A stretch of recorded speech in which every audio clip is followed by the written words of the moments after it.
Welcome to Pindar Poetry. We hope you learned something new.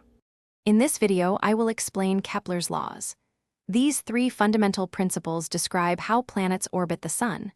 We'll explore the shape of these orbits, how a planet's speed changes, and the mathematical relationship between a planet's orbital period and its distance from the Sun.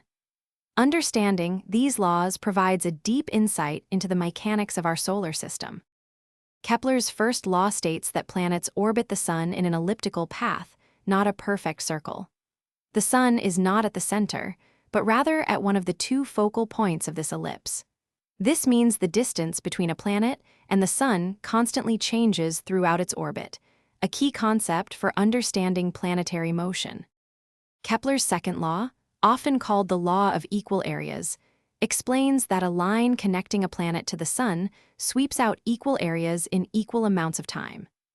This implies that planets move faster when they are closer to the Sun and slower when they are farther away, maintaining a constant rate of area coverage.